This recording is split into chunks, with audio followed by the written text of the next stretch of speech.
Hello प्यारे बच्चों, कैसे हैं आप लोग। आई होप कि आप लोग बहुत अच्छे होंगे।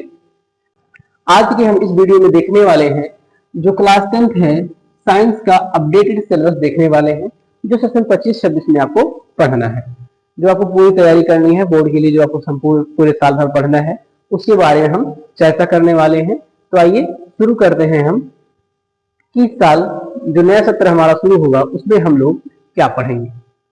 वीडियो के अंत तक बने रहिएगा और यदि आप चैनल पहली बार आए हैं चैनल को सब्सक्राइब कीजिएगा और बेल आइकन को ऑल पर कर लीजिएगा ताकि हमारी हर एक वीडियो की नोटिफिकेशन आप तक पहुंच सके और आप अपने बोर्ड एग्जाम के लिए अच्छे तरीके से प्रिपरेशन कर सके। तो चलिए शुरू करते हैं, देखते हैं जो हमारा साइंस का नया सिलेबस है जो 2025-26 के लिए अपडेटेड सिलेबस सरकार द्वारा जारी हुआ है वह क्या है। चल देखिए, साइंस है, आपको पता होगा कि जो हम साइंस पढ़ते हैं उस साइंस जो क्लास 10th है, क्लास 10th का साइंस, क्लास 10th के साइंस के क्या होते हैं, 3 पार्ट्स होते हैं। कितने पार्ट्स होते हैं?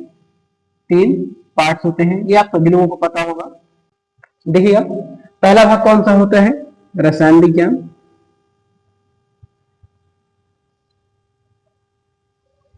रसायन विज्ञान जिसे अंग्रेजी में क्या कहते हैं? केमिस्ट्री।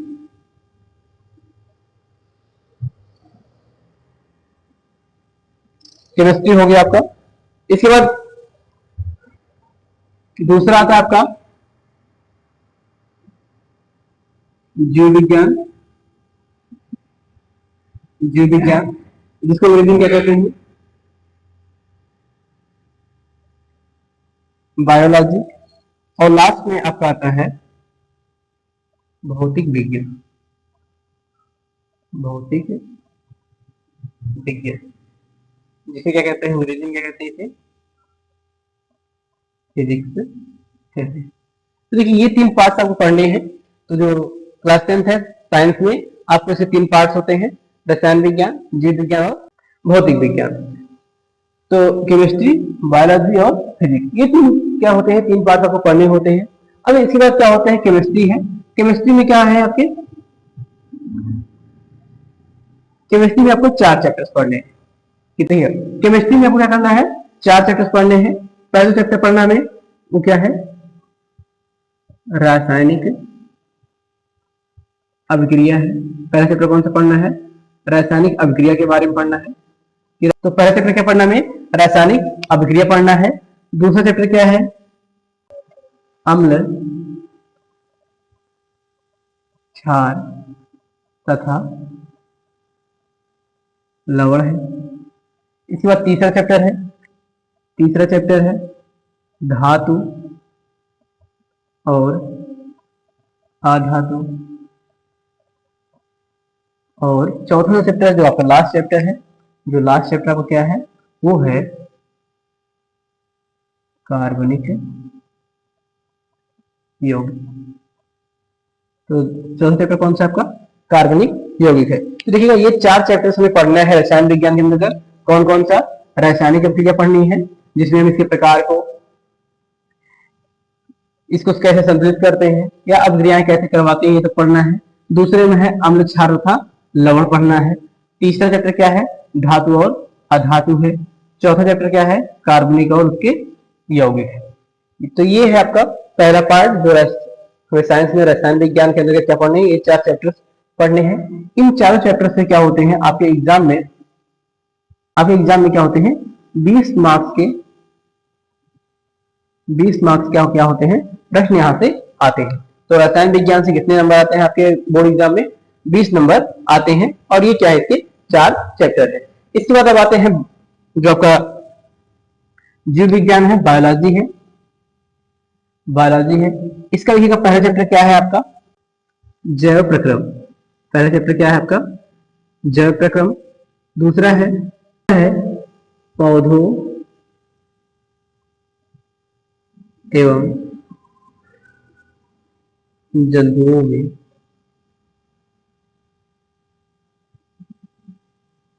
नियंत्रण व समन्वय। ये तीसरा, ये दूसरा चैप्टर है पौधे एवं जंतुओं में समन्वय। तीसरा चैप्टर है प्रजनन। तीसरा चैप्टर क्या है? पौधों और जंतुओं में प्रजनन है कि हम प्रजनन जो होता है किस प्रकार से होता है। तो तीसरा चैप्टर कौन सा हो गया, प्रजनन है। और आपका चौथा जो चैप्टर है वो क्या है, आनुवांशिकता। देखिए तो जो भी बायोलॉजी है, बायोलॉजी में क्या पढ़ना है, पहला चैप्टर हमारा जैव प्रक्रम है, दूसरा है पौधे एवं जंतुओं में नियंत्रण व समन्वय है, तीसरा चैप्टर प्रजनन है और चौथा क्या है आपका आनुवांशिकता है।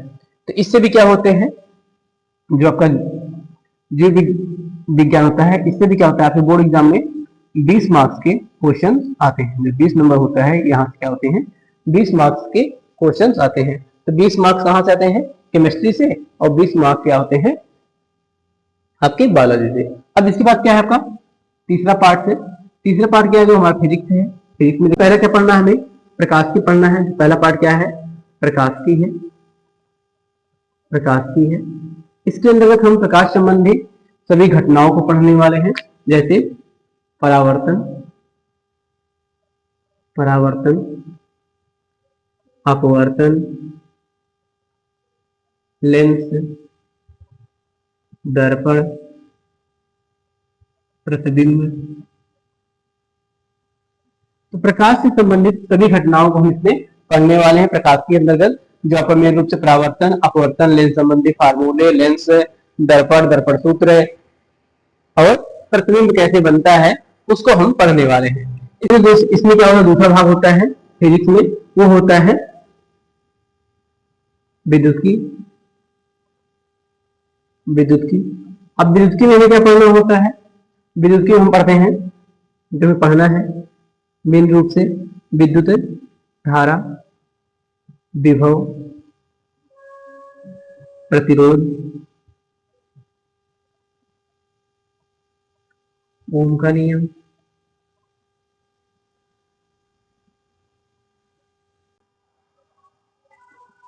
विद्युत धारा का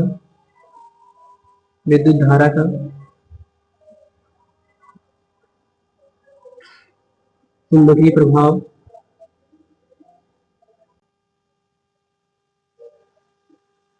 फ्लेमिंग के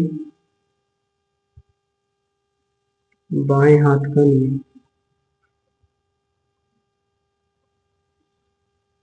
तो देखिए जो आपका फिजिक्स है, फिजिक्स में हमें दो रूप से पढ़ना है, दो पार्ट में पढ़ना है। पहला क्या है प्रकाश की में परावर्तन, अपवर्तन, लेंस, दर्पण, प्रतिबिंब संबंधी टॉपिक्स को पढ़ना है। यहाँ से क्या आता है आपका एग्जाम में 12 मार्क्स आते हैं। यहाँ से क्या आते हैं 12 मार्क्स यहाँ से आते हैं, जो प्रकाश की है वहां से 12 मार्क्स आते हैं। और जो विद्युत की है जिसमें विद्युत धारा, विभव, प्रतिरोध, ओम का नियम, विद्युत धारा का चुंबकीय प्रभाव, फ्लेमिंग के बाएं हाथ का नियम, प्रतिरोधों का संयोजन, ये सब पढ़ते हैं। यहाँ से कितने मार्क्स आते हैं हमारे 13 मार्क्स यहाँ से आते हैं। तो 12 मार्क्स कहाँ से आएंगे आपके प्रकाशीय से, जिसमें क्या पढ़ना है परावर्तन, अपवर्तन, लेंस, दर्पण, प्रतिबिंब, इनसे संबंधित परिभाषाएं और डेरिवेशन पढ़ने हैं।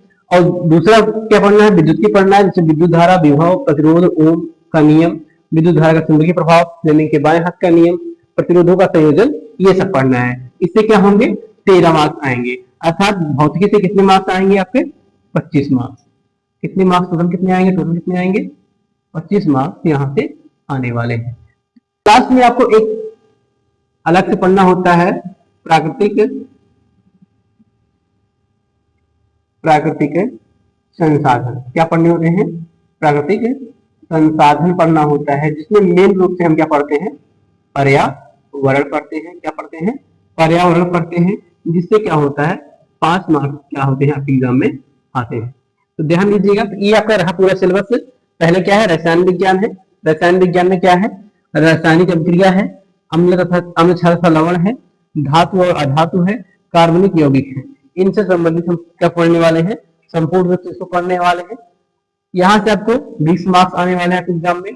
फिर जीव विज्ञान है, जीव विज्ञान में क्या आपका बायोलॉजी है, जिसमें पहला है जैव प्रक्रम, दूसरा क्या है पौधों एवं जंतुओं में नियंत्रण व समन्वय है, तीसरा चैप्टर क्या है प्रजनन है, चौथा चैप्टर क्या है आनुवांशिकता है। जहां से क्या आएंगे एग्जाम में 20 मार्क्स यहाँ से आएंगे। फिर भौतिक विज्ञान में आ जाएंगे। भौतिक विज्ञान में क्या है प्रकाश की है, प्रकाश की में क्या पढ़ेंगे हम परावर्तन, अपवर्तन, लेंस, दर्पण, प्रतिबिंब, अर्थात प्रकाश से संबंधित सभी घटनाओं को पढ़ने वाले हैं यहाँ, जिससे क्या होंगे आपके एग्जाम में 12 मार्क्स आएंगे। उसके बाद है विद्युत की में विद्युत धारा, विभव, प्रतिरोध, ओम का नियम, विद्युत धारा का चुंबकीय प्रभाव, फ्लेमिंग के बाएं हाथ का नियम, ये सब पढ़ने वाले हैं। विद्युत संबंधी परिभाषाओं को पढ़ने वाले हैं, जहां से क्या आएंगे आपके 13 मार्क्स आएंगे। तो फिजिक्स से टोटल कितने आएंगे? 25 मार्क्स आएंगे। और लास्ट में आपको एक चैप्टर और पढ़ना होता है, जिसे बोलते हैं प्राकृतिक संसाधन, अर्थात मेन रूप से कह सकते हैं पर्यावरण के बारे में पढ़ना होता है, जहां से क्या होता है आपका 5 मार्क्स आता है। तो ये संपूर्ण सिलेबस है आपका। देखिए 20 नंबर यहाँ, 20 यहाँ, 40 है, 20 65 और ये 5 70। तो आपके 70 मार्क्स की क्या होते हैं, ये जो आपके एग्जाम होता है 70 मार्क्स का होता है। 70 मार्क्स इस प्रकार से होंगे। और जो आपके 30 मार्क्स क्या है, 30 मार्क्स क्या होते हैं, वो आपके प्रायोगिक कार्य के होते हैं। किसके होते हैं? प्रायोगिक कार्य के होते हैं। तो ये 30 मार्क्स और 70 मार्क्स कितने रहते हैं? 100 मार्क्स क्या होते हैं आपके? 100 मार्क्स आपके टोटल होते हैं। तो ये है जो हमें 2025-26 के सेशन में पूरा संपूर्ण सिलेबस पढ़ना है। तो जो हमें पूरे इस साल क्या करना है, पढ़ना है। तो इसको आप इसके साथ लेकर रख लीजिए, ताकि आप इसको अच्छी तरीके से अपनी जो प्रिपरेशन है शुरू कर सके। और अपने अच्छी प्रिपरेशन के लिए हमारे चैनल को आप जरूर सब्सक्राइब कीजिए और बेल आइकन को ऑल पे कीजिए।